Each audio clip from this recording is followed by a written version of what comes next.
Bonjour, et aujourd'hui un spécial lotus et demi-lotus, où ce qui va compter ce sont les angles droits dans vos articulations.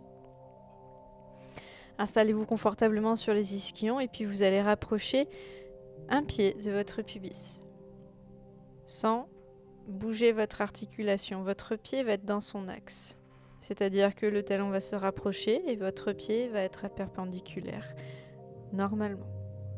Ensuite on vient poser le pied par-dessus l'autre. Voilà le lotus. On peut faire aussi de l'autre côté. C'est bien de travailler les deux côtés. Il y a toujours une hanche qui va mieux que l'autre.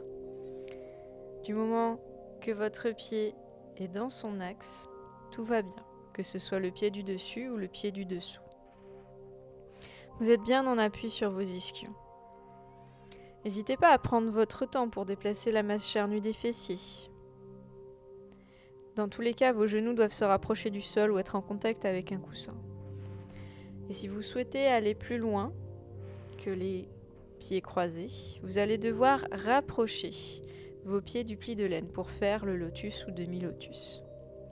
Sans que vos pieds ne prennent des angles bizarres, ni les pointes, ni complètement pliés, juste dans leur axe.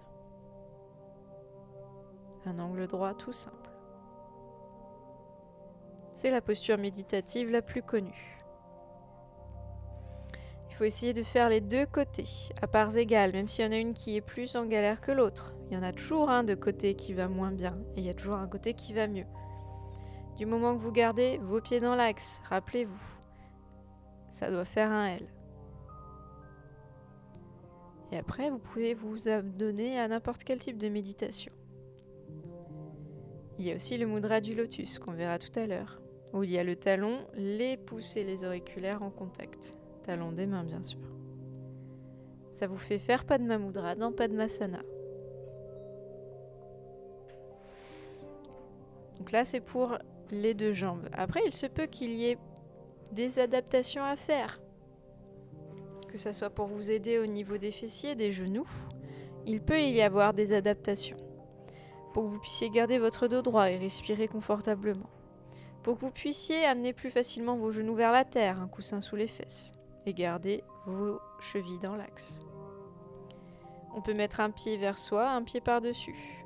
On peut mettre un pied vers soi et un pied dans le pli de laine. On peut mettre les deux pieds dans les plis de laine.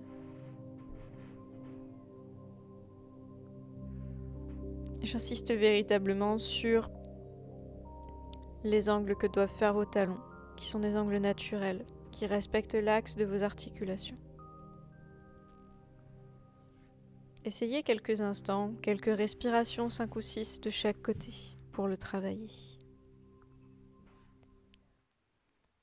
Et voici une respiration dans le lotus, où il y a la graine de lotus qui germe, qui s'épanouit au niveau du cœur et puis qui va aller chercher la lumière du soleil pour la récupérer à l'intérieur et ramener donc cette lumière dorée, ce lotus d'or à l'intérieur de soi.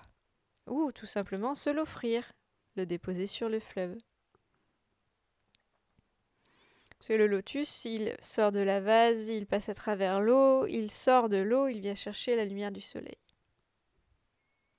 Plusieurs gestes.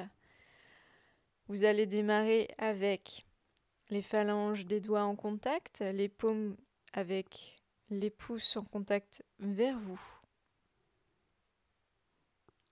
Vous allez voir, on va le refaire. Ça, c'est le lotus. Talon des mains, auriculaire, pouce en contact, les doigts bien ouverts. C'est ce qui va chercher la lumière au-dessus. Quand il revient, au niveau du cœur, il y a le cœur. Et voilà, les pouces qui se touchent vers le nombril, les dos des mains en contact tout en bas.